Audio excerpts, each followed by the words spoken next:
The camping rules said never leave the tent after 2 a.m. Last summer, 4 of us went camping in the Rockies for a weekend trip. Just a normal guy's trip. Fishing, hiking, drinking too much around a fire. At least that's what it was supposed to be. The campsite itself was extremely remote.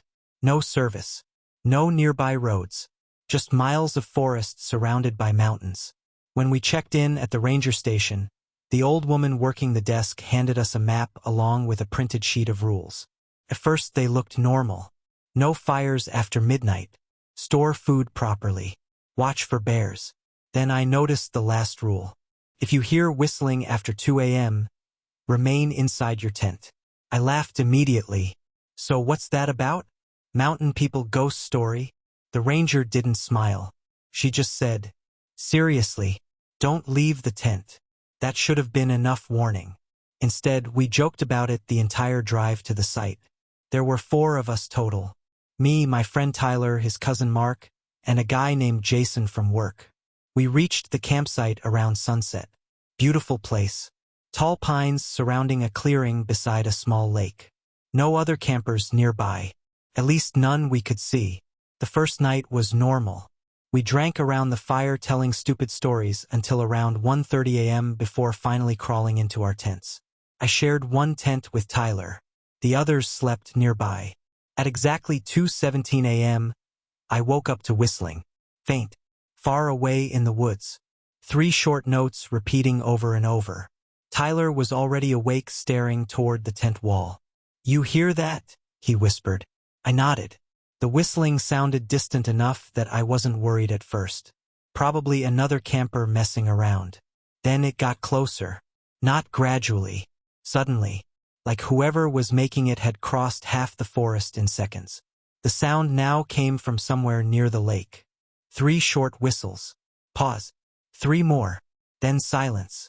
Complete silence. Even the insects had stopped. Tyler whispered, maybe it's an elk or something.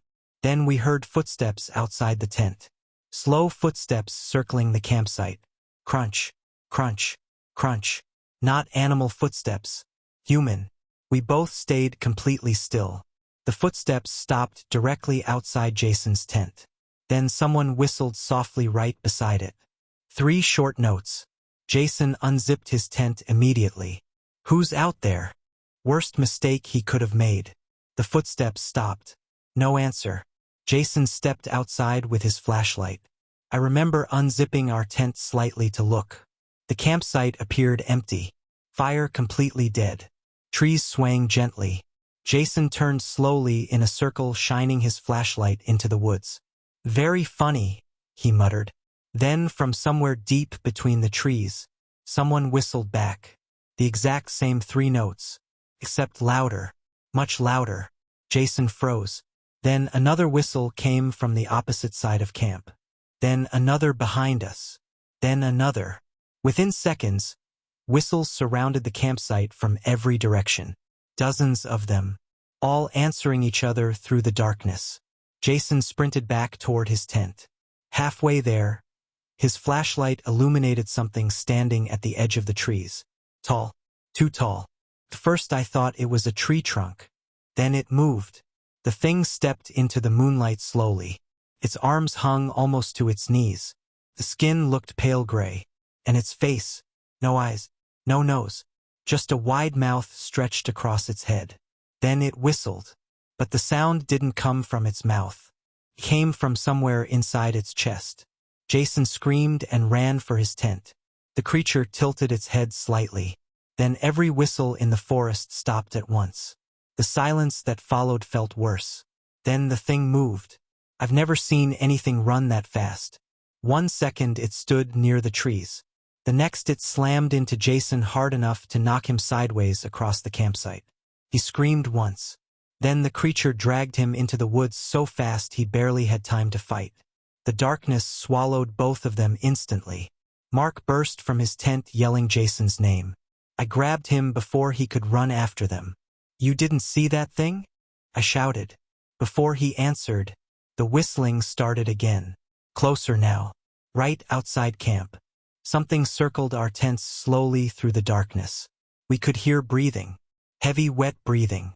Then Jason's voice came from the woods, crying, "Help me!" Mark immediately tried running toward the trees. Tyler tackled him to the ground, because the voice sounded wrong.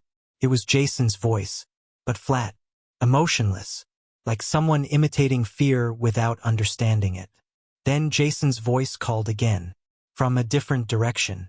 "Please help." Another whistle answered nearby. Then another voice joined in. Also Jason, laughing softly. The rest of the night we stayed locked inside the tents listening to things move around camp. Sometimes footsteps, sometimes whistles, sometimes voices pretending to be Jason. At one point, something sniffed loudly along the outside of our tent. The fabric pressed inward slightly beside my face, like something very tall was crouched directly outside watching us. Then it whispered, "Come outside." In my own voice. We didn't move until sunrise. The second daylight hit the campsite. Everything stopped. No whistles. No footsteps. Nothing. Jason was gone. Only his torn flashlight remained near the trees. We reported everything to the rangers immediately. They organized a search party, but nobody found Jason. Officially, they assumed he got lost during the night and fell somewhere in the forest. But before we left, the old ranger quietly asked me one question. Did it whistle before or after it copied his voice? I told her after. She looked relieved somehow. Then she said, "Good. That means it hasn't learned yours completely yet." Last week, I woke up around 2:17 a.m. to soft whistling outside my apartment window. 3 short notes. Exactly the same as the woods.